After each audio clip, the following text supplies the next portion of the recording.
Hello everyone. बच्चे आज अपन चालू कर रहे हैं अपन एक बहुत ही ज़्यादा इम्पोर्टेंट कॉन्सेप्ट अकाउंटेंसी में, that is called accrual concept.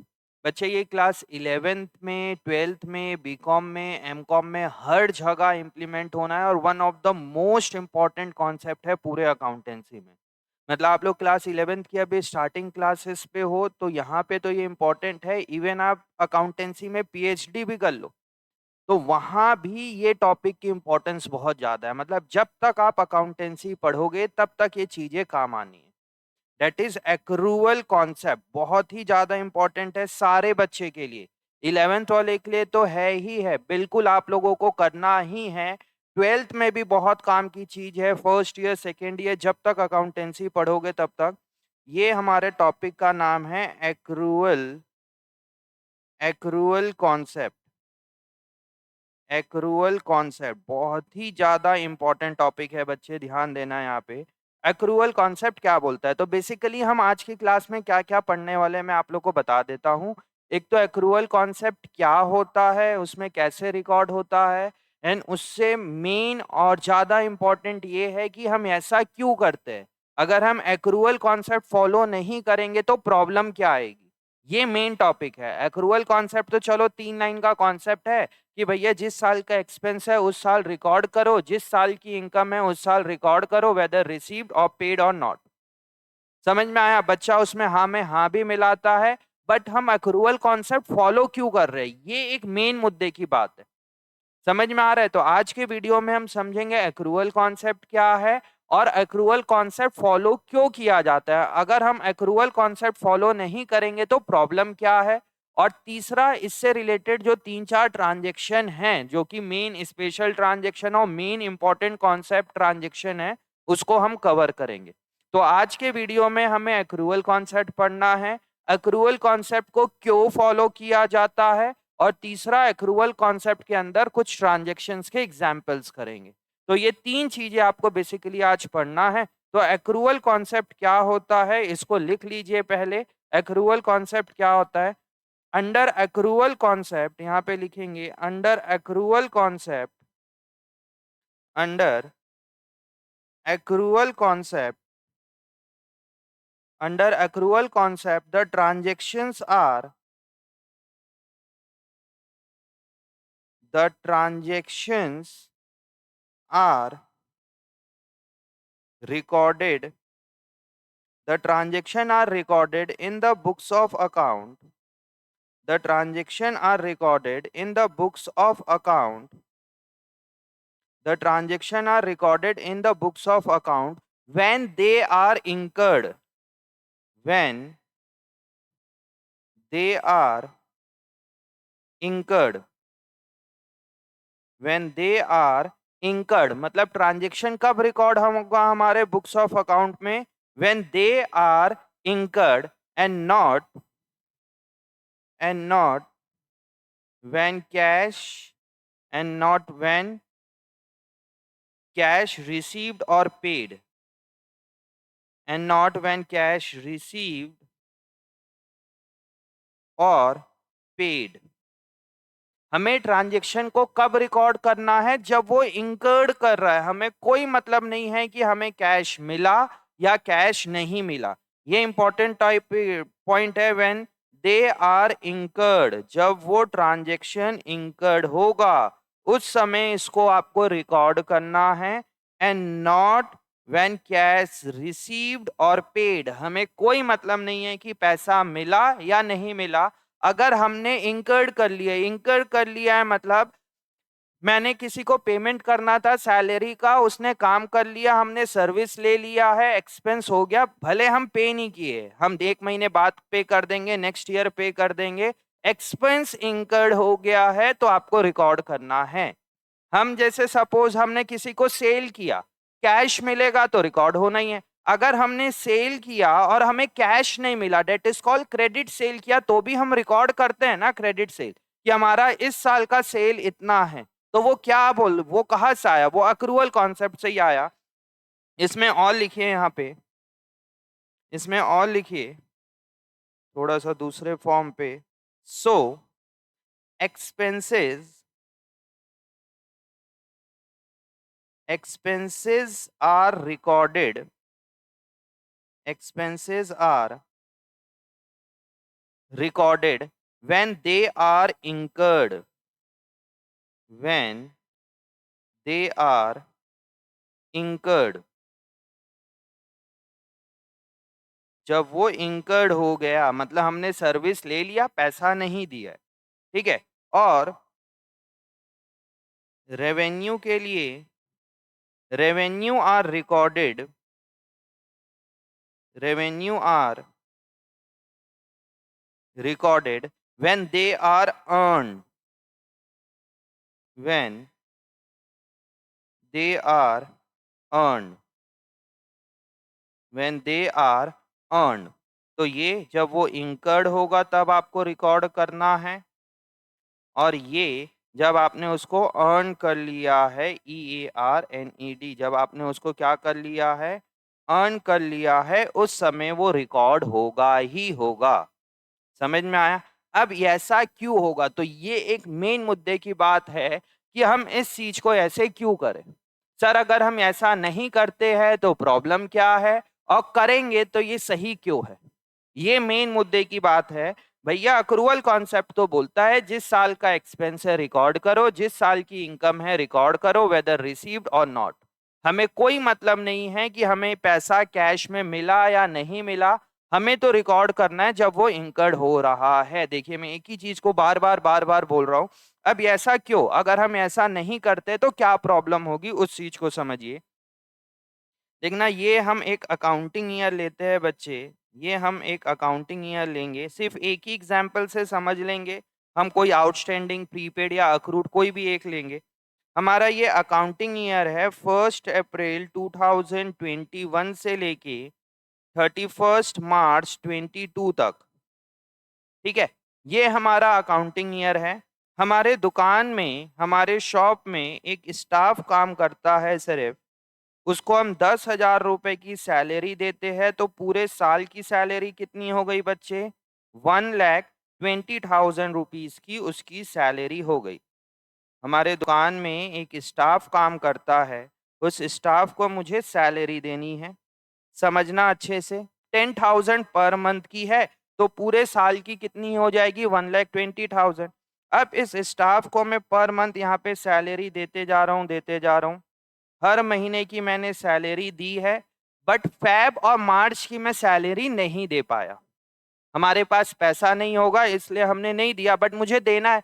उसने फेब और मार्च साल के एंड के जो 2 महीने हैं वहां पे उसने काम किया है, बट हम उसको सैलरी कब पे कर रहे हैं, हम उसको सैलरी पे कर रहे हैं, मान के चलिए हम उसको सैलरी पे कर रहे हैं 15 अप्रैल 2022 को हम उसको सैलरी पे कर रहे हैं।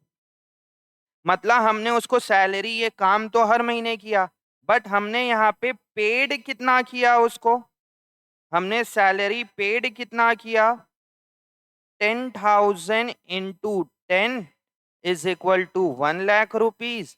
और कितना अभी भी अनपेड है, अनपेड है 10,000 इंटू 2 = 20,000 रुपीज अनपेड है। अनपेड को और क्या बोला जाता है, आउटस्टैंडिंग है, कि मुझे इतना पेमेंट अभी पे करना बाकी है। समझ में आया? अब इसको हम कैसे करेंगे और क्या है समझना। अगर हम एक्रूअल कॉन्सेप्ट फॉलो करेंगे तो क्या फायदा है, नहीं करेंगे तो गलती क्या, और ये मेन मुद्दे की बात ये है, ठीक है। अब हम अकाउंटिंग करेंगे 2021-22 की। सबसे पहले हम यहाँ पे अकाउंटिंग करते हैं 2021-22, जो हमारा, जो मैंने लिया है ईयर। यहाँ पे जब एक्रूअल कॉन्सेप्ट फॉलो होगा तब क्या होगा, एक्रूअल कॉन्सेप्ट फॉलो कर रहे हैं अपन तब क्या होगा, समझ में आ रहा है। सपोज मान के चलिए यहाँ पे हमारा सेल हो रहा है, सेल हो रहा है, कितने रुपए का सेल हो रहा है बच्चे इस साल हमारा, इस साल हमने काम किया, इस साल हमारा सेल हुआ है 10,00,000 रुपीज का, ठीक है। अब जो गुड्स आपने सेल किया है तो उस चीज को आपने परचेज भी किया होगा, सपोज हमने उसको परचेज किया है 6 लाख रुपीज का। बहुत अच्छे से समझना, नहीं तो बहुत कंफ्यूज होगे, इसको फिर रट्टा लगाओगे क्या हो रहा है सर। ठीक है, अब बताइए एक बिजनेसमैन प्रॉफिट कैसे कैलकुलेट करेगा। ये बिजनेस है, उसने पूरे साल काम किया, 10 लाख रुपए की सेल किया, 6 लाख में परचेज किया था, क्या 4 लाख का उसका प्रॉफिट होगा? नहीं सर, बिजनेस करोगे तो खर्चे भी बहुत होंगे। सपोज इसमें मैं एक ही खर्चा ले रहा हूं अभी के लिए कि एक स्टाफ है, उसको मुझे सैलरी देना है। तो मेरी सैलरी कितने की हो गई बच्चे? 1,20,000 रुपए की सैलरी हुई मेरी। 1,20,000 की सैलरी, ये क्यों हो रहा है समझेंगे हम। 1 लाख क्यों नहीं लिए, 120 क्यों ले रहे हैं, अभी समझना। तो हमारा प्रॉफिट कितना हो जाएगा बच्चे? हमारा यहाँ पे प्रॉफिट कितना हो जाएगा? 2,80,000 रुपीज का क्या हो गया मेरे को? प्रॉफिट हो गया। प्रॉफिट कितने का हो गया बच्चे? 2,80,000 का प्रॉफिट हो गया। ठीक है, यही अक्रूवल कॉन्सेप्ट बोलता है, आपका जितना भी सैलरी है वो पूरा रिकॉर्ड करो, वेदर पेड और नॉट। आपके स्टाफ ने कितना काम किया है? 12 मंथ, हर महीने की सैलरी कितनी है? 10,000 इंटू 12। इसके साथ साथ अक्रूवल कॉन्सेप्ट के साथ साथ आपका एक कॉन्सेप्ट और आता है यहाँ पे, डेट इज कॉल्ड मैचिंग। देखना इसी में समझना भाई, ये सेल को करने के लिए आपके क्या क्या एक्सपेंसेस हुए। एक तो आपने परचेज किया, ये सेल को करने के लिए आपको सैलरी भी तो पे करना पड़ा। अगर आप स्टाफ नहीं रखते तो क्या आपका बिजनेस चल पाता? क्या आपकी सेल होती? मतलब ये पूरे साल में 2020-21 में आपकी सेल 10 लाख रुपीज हुई है। इस सेल को करने के लिए आपके खर्चे क्या क्या है? आपकी सैलरी भी तो है 10,000 इंटू 12। तो इसको भी तो यहां से मैच करोगे, अगर आप लिखोगे नहीं तो कैसे चलेगा ये? समझ में आया क्यों यहाँ पे मैचिंग कॉन्सेप्ट भी है? इसको हम अलग से पढ़ेंगे, इसी को बोलते हैं मैचिंग कॉन्सेप्ट भी। मैचिंग कॉन्सेप्ट एक आएगा कि जिस साल आपका जो इनकम है, रेवेन्यू है, उससे रिलेटेड जो भी एक्सपेंसेस है उसको आपको मैच करना है। बट इसको अपन बाद में देखेंगे। भाई यहाँ पे ये सेल को करने के लिए, ये सेल को करने के लिए आपके जो जो खर्चे हैं वो माइनस कर दो। समझ में आया? अब आते हैं अपन इसका दूसरे ईयर में जो यहाँ पे है, डेट इज 22-23 वाला, जो नेक्स्ट ईयर अकाउंटिंग ईयर होगा 2022-23। सपोज हमारी सेल, जो हमारी सेल है वो क्या है? नील है। हमारा परचेज भी क्या है इस साल? सपोज नील है। और हमारे पास स्टाफ भी नहीं है, मतलब सैलरी भी मुझे कुछ नहीं देना है, नील है। तो बताइए प्रॉफिट और लॉस क्या आएगा आपका? नील आ गया। नो प्रॉफिट नो लॉस, ये आपका कॉन्सेप्ट आ गया, नो प्रॉफिट और नो लॉस। ये तो है कि आपको ऐसा करना चाहिए, दिस इज कि ये आपका एक्चुअली चीज हो रही है, ये आपका सही है बिल्कुल। आपने एक्रूअल कॉन्सेप्ट फॉलो किया, सही है। अगर आप एक्रूअल कॉन्सेप्ट फॉलो नहीं करते हो, अगर आप एक्रूअल कॉन्सेप्ट फॉलो नहीं करते हो तो क्या प्रॉब्लम है? देखिए अब आपको मेन समझना है कि एक्रूअल कॉन्सेप्ट फॉलो नहीं करोगे तो देखिए क्या क्या प्रॉब्लम होगी। आपको करंट ईयर 21-22 में भी प्रॉब्लम होगी और 22-23 में भी प्रॉब्लम होगी। अब बताइए अकाउंटिंग करने का पर्पस क्या है बच्चे? अकाउंटिंग करने का पर्पस क्या है? एक मेन पर्पस है कि हम अपना प्रॉफिट और लॉस जान पाए, और दूसरा हम अपने बिजनेस की एसेट और लायबिलिटी जान पाए। उसके अलावा और भी बहुत सारी चीजें हैं, बट मेन क्या पर्पस है अकाउंटिंग करने का? कि हम अपना प्रॉफिट और लॉस जान पाए। अब करते हैं व्हेन अक्रूवल कॉन्सेप्ट अगर हम फॉलो नहीं करेंगे तब क्या होगा। एक्रूवल कॉन्सेप्ट नॉट फॉलो, जब अपन एक्रूअल कॉन्सेप्ट फॉलो नहीं करेंगे तब क्या होगा, इस चीज को समझिए आप लोग। यही एग्जाम्पल लेंगे हम 2021-22 का। 2021-22 हमारी सेल कितनी हुई है बच्चे? हमारी सेल हो रही है 10 लाख रुपीज का।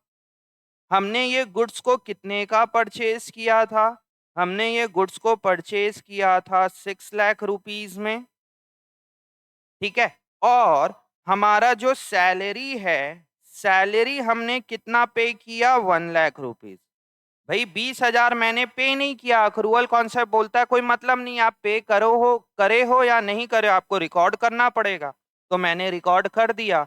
हमने यहाँ पे कितना किया है बच्चे, सिर्फ 1 लाख। अगर हम एक्रूवल कॉन्सेप्ट फॉलो नहीं करते हैं तो हम कितना एक्सपेंस हो रहा है, 1 लाख। तो हम इसको माइनस कर देंगे।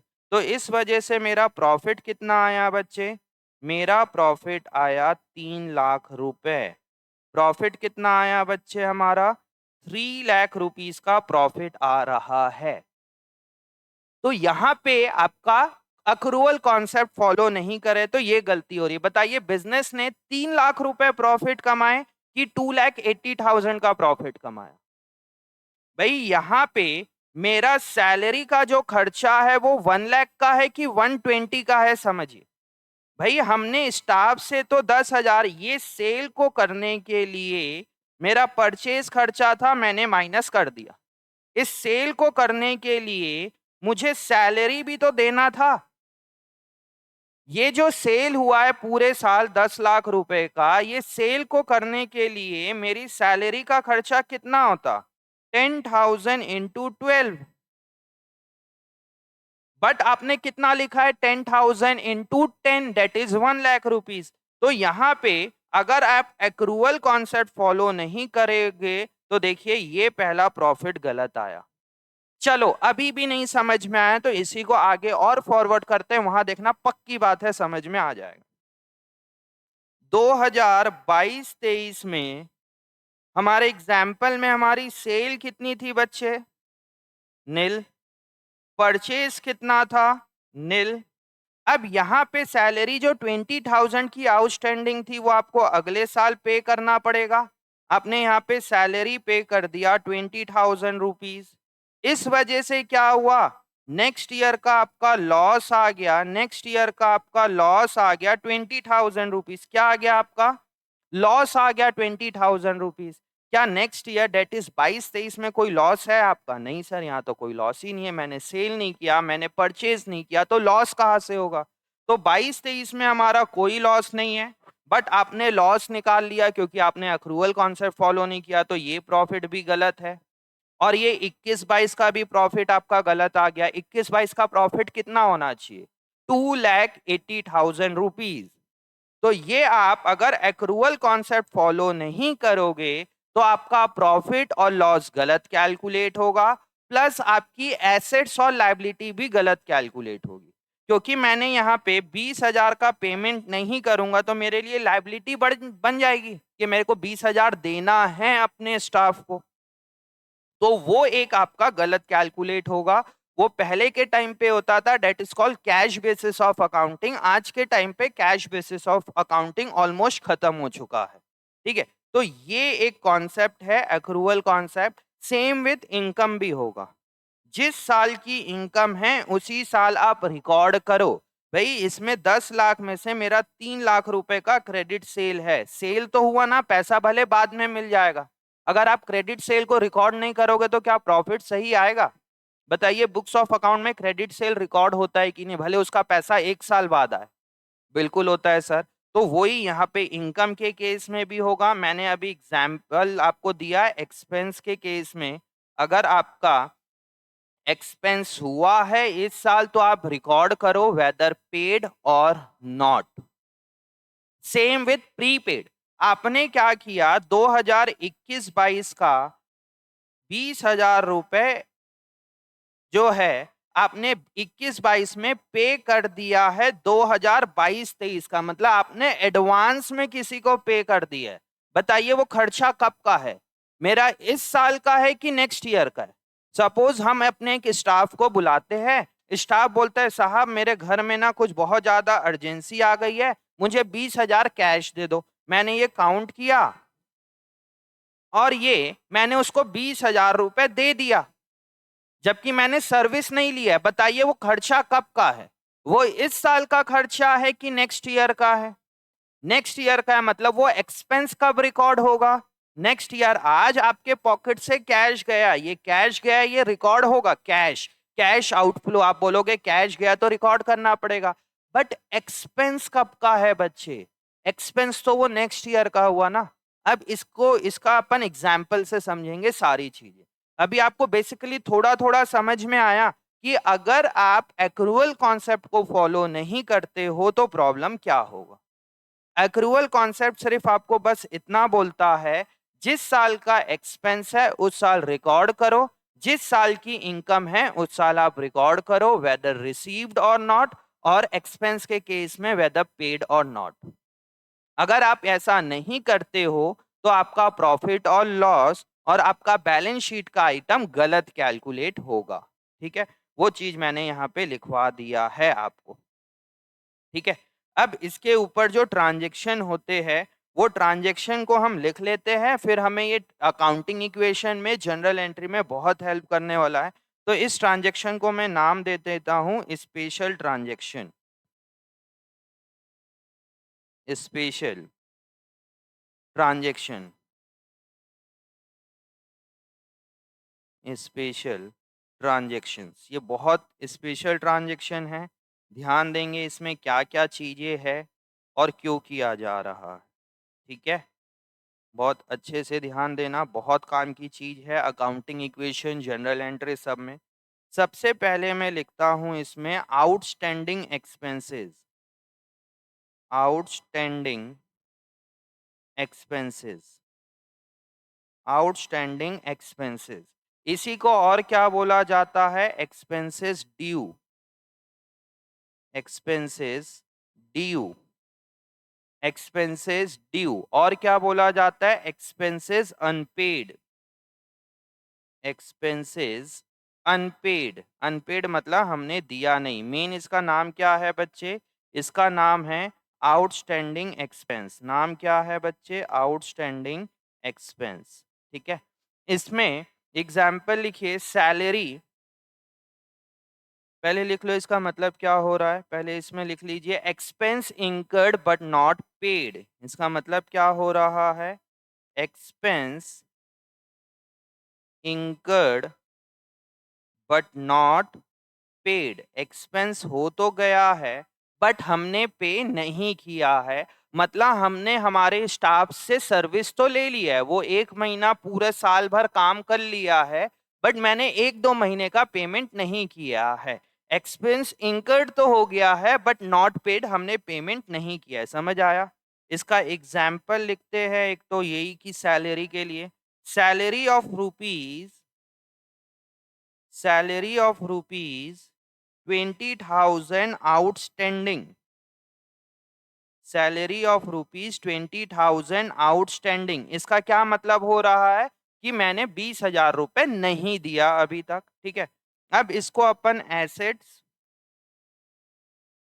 Is equal to liabilities plus capital में पुट करते हैं और देखते हैं इसमें क्या हो रहा है। Assets is equal to liability plus capital, इसमें क्या क्या इंपैक्ट आएगा हमारा लेफ्ट हैंड साइड और right hand side, assets liability और कैपिटल में। आउटस्टैंडिंग सैलरी क्या है, ये हमारा आउटस्टैंडिंग सैलरी ₹20,000। इसमें क्या क्या हो रहा है, दिमाग लगाइए। हमने सैलरी पे नहीं किया है, बताइए मेरा एक्सपेंस है कि नहीं है।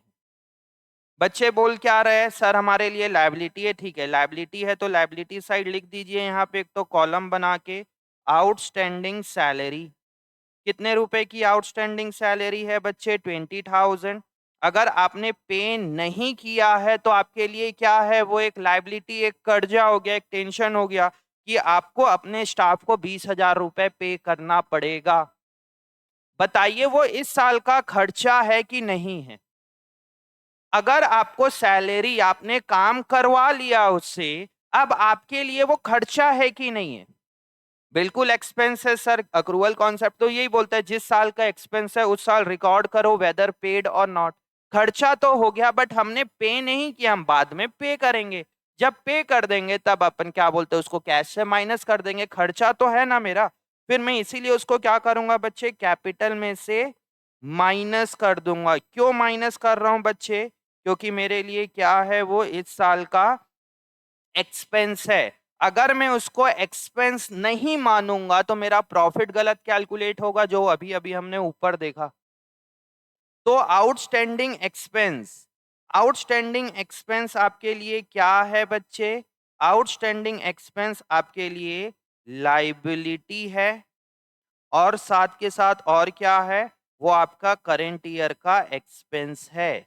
तो ये चीज को ध्यान देंगे, वो आपका लाइबिलिटी है और एक्सपेंस है। इसको जरूर से हाईलाइट कर लेंगे कि वो आपका इस साल का लाइबिलिटी है और एक्सपेंस है, आपको पे करना ही पड़ेगा। ये आपका लाइबिलिटी हो गया। और एक्सपेंस क्यों है बच्चे? वो एक्सपेंस क्यों है? क्योंकि हमने सर्विस ले लिया है। समझ में आया? आउटस्टैंडिंग एक्सपेंस, यहाँ पे इसको बॉक्स बना लो और बॉक्स के अंदर इसको लिख लो, आउटस्टैंडिंग एक्सपेंस आपके लिए लाइबिलिटी है। आउटस्टैंडिंग एक्सपेंस आपके लिए क्या है बच्चे? लाइबिलिटी है। समझ में आया? दूसरा पॉइंट अब अपन इसमें करते हैं, prepaid expense. Prepaid expenses. Prepaid expenses, इसका क्या मतलब हो रहा है?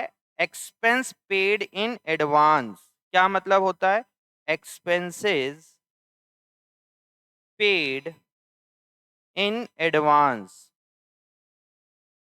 Expenses paid in advance. अगर आप किसी को एडवांस में पैसा दे रहे हो, आपने सर्विस नहीं लिया है, आपने अभी तक सर्विस नहीं लिया है, आपने पैसा दे दिया। अभी जो मैंने एग्जाम्पल बताया था, मेरे पास एक स्टाफ आता है और बोलता है साहब मेरे को 20,000 की पैसे की जरूरत है या 10,000 के पैसे की जरूरत है, आप प्लीज करके मुझे एडवांस में पैसा दे दो, इसको अगले साल कटवा लेना।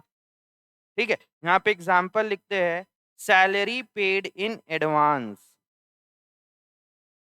Salary paid in advance. Salary paid in advance ₹10,000। हमने 10,000 रुपए जो ये कैश है, हमने स्टाफ को एडवांस में दे दिया।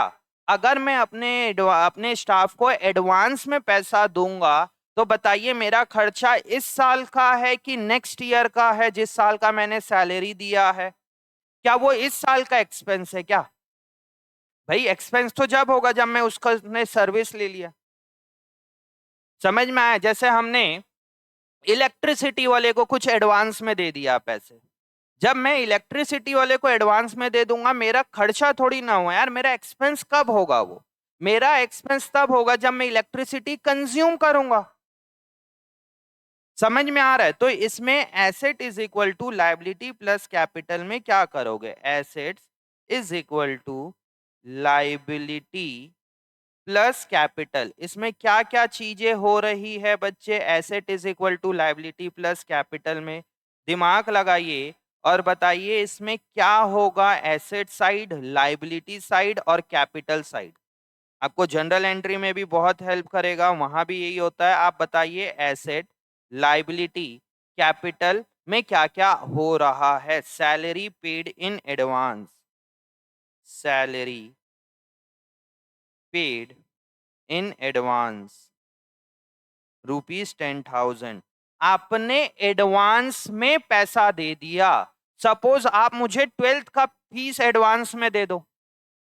अगर आप 12th का फीस एडवांस में दोगे तो आपसे साथ क्या हो रहा है? क्या आपका खर्चा हुआ क्या? वो आप बोलोगे एक्सपेंडिचर है, ठीक है, एक्सपेंडिचर के अंदर एसेट आता है और एक्सपेंसेस आता है।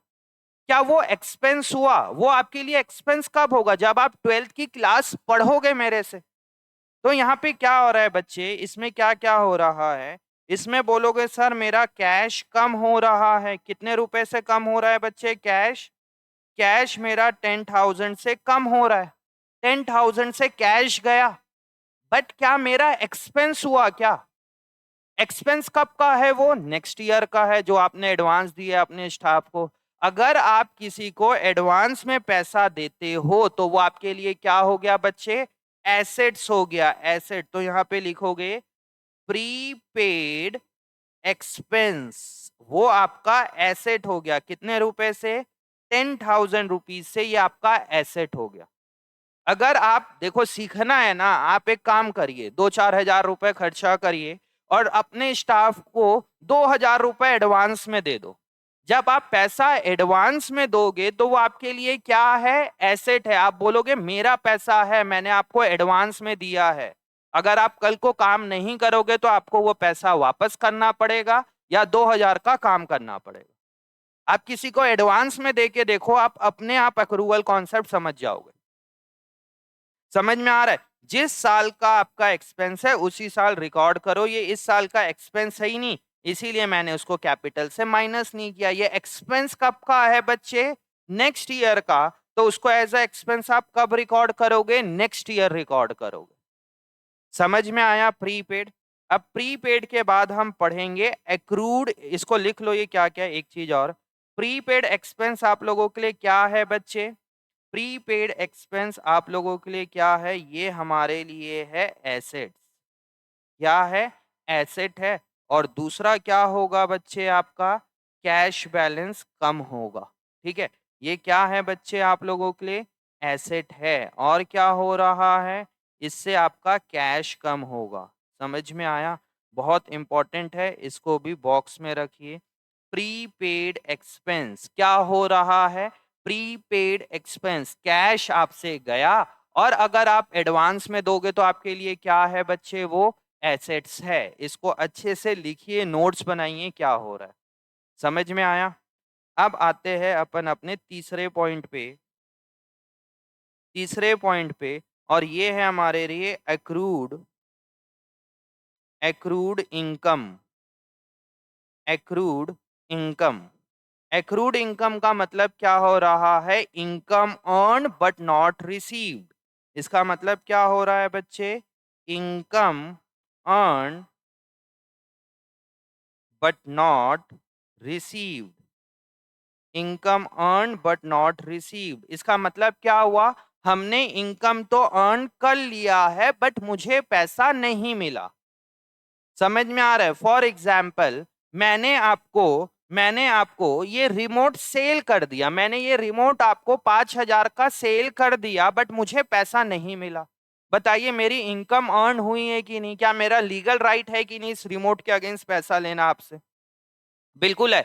सपोज आप लोग समझिए कि आपने 10th में यहाँ पे साई कोचिंग में पढ़ा और आपने फीस पे नहीं की, तो साई कोचिंग क्या बोलेगा, मुझे उस स्टूडेंट से पैसा लेना है, हमने फीस तो अर्न कर लिया है क्योंकि हमने सर्विस दे दिया है बट मुझे पैसा नहीं मिला। बताइए मेरी इनकम है कि नहीं, मैंने पूरी सर्विस उसको दे दिया, 10th पूरे साल पढ़ा दिया, अब मुझे उससे पैसा नहीं मिला है। बताइए मेरी इनकम जनरेट हुई कि नहीं हुई? मैंने 100 स्टूडेंट को पढ़ा दिया, 100 में से 95 लोगों का पेमेंट आया, 5 लोगों का पेमेंट नहीं आया, वो बोल रहे सर बाद में देंगे। बताइए भाई मेरी तो इनकम जनरेट हुई ना, भले वो पेमेंट नहीं किया, बाद में अगर नहीं करेगा तो वो bad debt as a loss हमें बुक करना पड़ेगा, बट इनकम तो मेरी अर्न हो गई ना। मैंने ये गुड्स आपको सेल कर दिया क्रेडिट में। अगर मैं आपको क्रेडिट में सेल करूंगा इसका मतलब क्या हो रहा है, इनकम अर्न, मेरे द्वारा मैंने इनकम अर्न कर लिया है बट उसके बदले पैसा नहीं मिला है। समझ में आया क्या बोलना चाह रहा है अक्रूड इनकम में?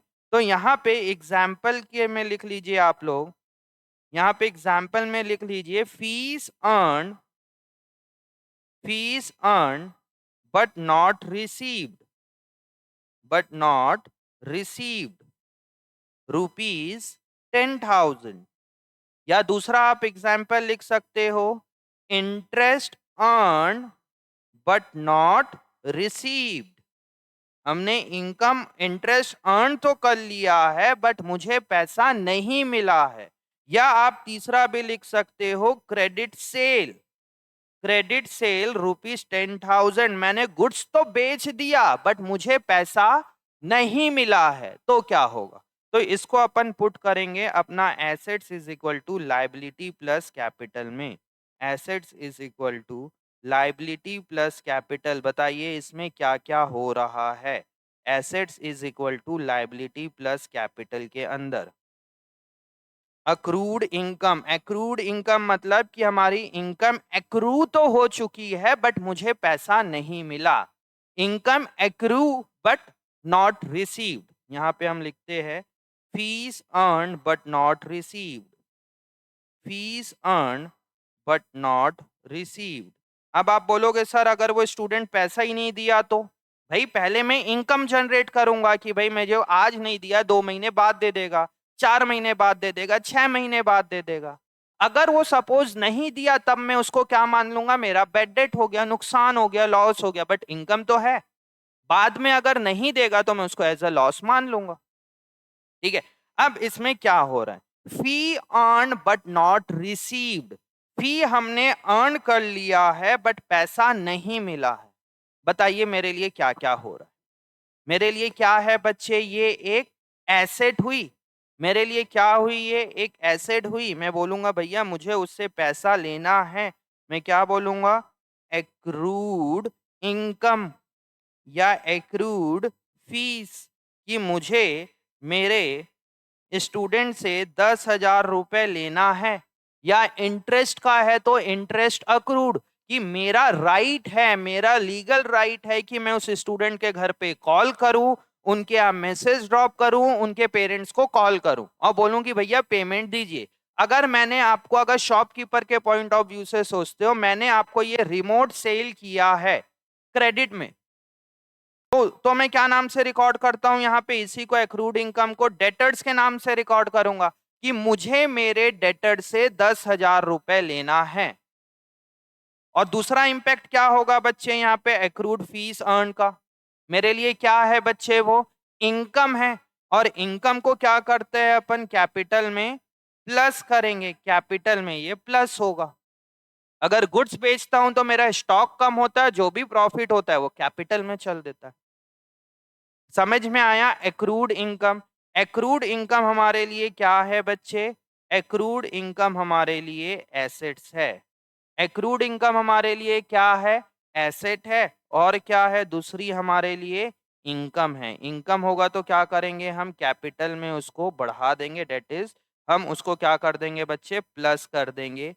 तो एक्रूड इनकम के आगे आप लोग लिख लीजिए कि एक्रूड इनकम हमारे लिए क्या है बच्चे, एक्रूड इनकम हमारे लिए एसेट है। ये हमारे लिए क्या है, एसेट है। प्रीपेड एक्सपेंस हमारे लिए क्या है, एसेट है। आउटस्टैंडिंग एक्सपेंस हमारे लिए क्या है, लाइबिलिटी है। समझ में आया है? ये तीसरा पॉइंट, इंपॉर्टेंट पॉइंट, इसको नोट डाउन करेंगे आप लोग। ठीक है। फिर फोर्थ पॉइंट हमारे पास आता है अनएक्रूड इनकम। लास्ट पॉइंट है ये है हमारे पास अनएक्रूड इनकम। अनएक्रूड इनकम क्या है बच्चे हमारे लिए, ये अनएक्रूड इनकम। इसको दूसरा क्या बोला जाता है, इसका मतलब लिख लो, या तो income received, income received in advance, income received in advance. Expense के केस में हो रहा था हमने पहले से दे दिया, यहां पे क्या हुआ, मुझे पैसा पहले मिल गया, इनकम रिसीव्ड इन एडवांस। सोचो मेरे को अगर पैसा आप लोग 12th का अभी से दे दो, मेरे लिए इनकम है वो। अगर मेरे को पैसा पहले से मिल जाएगा तो मेरे लिए क्या है बच्चे वो। अगर मुझे कोई भी लोगों ने मुझे पैसा पहले से दे दिया तो दुकानदार के लिए क्या है, अगर आप कोई 1 लाख रुपए का कोई मोबाइल लेना चाहते हो, अब वो मोबाइल का शॉर्टेज बहुत है, आपने क्या किया, एडवांस में दे के रख दिया। अगर आप एडवांस में दोगे तो सामने बिजनेसमैन के पॉइंट ऑफ व्यू से सोचिए, बिजनेसमैन के लिए क्या है, वो तो टेंशन हो गई ना कि मुझे अपने कस्टमर को उतने का गुड्स देना ही पड़ेगा। समझ में आया? तो यहाँ पे एग्जाम्पल लिखिए, फीस अर्न, या इसी फीस वाला ही लिख लीजिए, fees received, fees received in advance, fees receive in advance ₹25,000। मुझे कोई बच्चा आता है साई कोचिंग सेंटर पे और वो 25,000 रुपए एडवांस दे देता है, तो आपको अब साई कोचिंग के पॉइंट ऑफ व्यू से सोचना है। यहाँ पे जो आपने सोचा था प्रीपेड के हिसाब से, वहां पे आपको अपने हिसाब से सोचना है। अगर आप एडवांस में दोगे तो आपके लिए क्या है बच्चे वो, अगर आप एडवांस में दोगे तो आपके लिए क्या है, एसेट है। अगर मेरे को एडवांस में मिला तो मेरे लिए क्या है बच्चे वो, लाइबिलिटी हुआ ना। कि मुझे इतना पैसा या इतने रुपए की सर्विस या इतने रुपए का गुड्स उसको देना ही पड़ेगा। तो यहाँ पे asset is equal to liability plus capital में क्या होगा? Asset is equal to liability plus capital, इसमें क्या होगा इसका impact? Assets is equal to liability plus capital, इसमें इसका इम्पैक्ट क्या होगा? इस चीज को आपको समझना है। Asset is equal to liability plus capital, समझ में आया? तो भाई मुझे अगर पैसा एडवांस में मिलेगा तो क्या होगा बच्चे? मेरा कैश बढ़ जाएगा। मेरे पास कैश कितना आ गया? 25,000 रुपए। और क्या होगा बताइए? मेरे लिए क्या है वो? लाइबिलिटी हो गई ना, कि मेरे क्या बोलूंगा कि मैंने पैसा अभी तक अर्न नहीं किया और पैसा मिल गया, तो क्या है ये? अनएक्रूड इनकम। कितने रुपए की? 25,000। मेरे लिए इनकम कब होगी? कैपिटल में कब ऐड होगा? जब मैं उसको सामान दे दूंगा, जब मैं उसको गुड्स दे दूंगा, जब मैं उसको सर्विस दे दूंगा। यहाँ पे तो मेरे को एडवांस में मिला है, तो मेरे लिए क्या हो गया? एक लाइबिलिटी हो गई। तो यही अक्रूवल कॉन्सेप्ट बोलता है आपको, जिस साल का एक्सपेंस है उसी साल रिकॉर्ड करो, जिस साल की इनकम है उसी साल रिकॉर्ड करो, वेदर रिसीव्ड और नॉट। जिस साल का एक्सपेंस है उसी साल रिकॉर्ड करो, वेदर पेड और नॉट। इसमें एक चीज लिख लीजिए, अनएक्रूड इनकम के लिए ये आपके लिए क्या क्या है बच्चे? अनएक्रूड इनकम आपके लिए क्या है? लाइबिलिटी है। और इसका दूसरा इंपैक्ट क्या हो सकता है? कैश में मिला तो आपका कैश बढ़ जाएगा, ये आपका लाइबिलिटी है। मतलब अनएक्रूड इनकम आपके लिए क्या है? लाइबिलिटी है। अनएक्रूड इनकम आपके लिए क्या है? लाइबिलिटी। अब यहां पे देखते जाइए, आउटस्टैंडिंग। आउटस्टैंडिंग आपके लिए क्या है? Liability. Prepaid expense. Prepaid expense आपके लिए क्या है? एसेट्स। एक्रूड। एक्रूड इनकम आपके लिए क्या है? एसेट्स। अनएक्रूड इनकम आपके लिए क्या है? अनएक्रूड इनकम आपके लिए क्या है? लाइबिलिटी। समझ में आया? ये चार चीजें, इसी चार चीजें को मैंने विद एग्जाम्पल आप लोग को बहुत ही डिटेल पे बताया हुआ है। बहुत इंपॉर्टेंट है बच्चे। आप 11th के हो, 12th के हो, बीकॉम कर रहे हो, एमकॉम कर रहे हो, सीए कर रहे हो, सीएफए कर रहे हो, जो भी कर रहे हो, आप जब तक अकाउंटेंसी पढ़ोगे तब तक आपको ये अक्रूवल कॉन्सेप्ट पता होना चाहिए। अगर आप अक्रूवल कॉन्सेप्ट फॉलो नहीं करोगे तो आपका प्रॉफिट गलत कैलकुलेट होगा, आपका एसेट्स और आपकी लाइबिलिटी गलत मिलेगी आपको। समझ में आया? तो आपके बिजनेस का परफॉर्मेंस और आपकी बिजनेस की पोजीशन दोनों गलत बनेगा।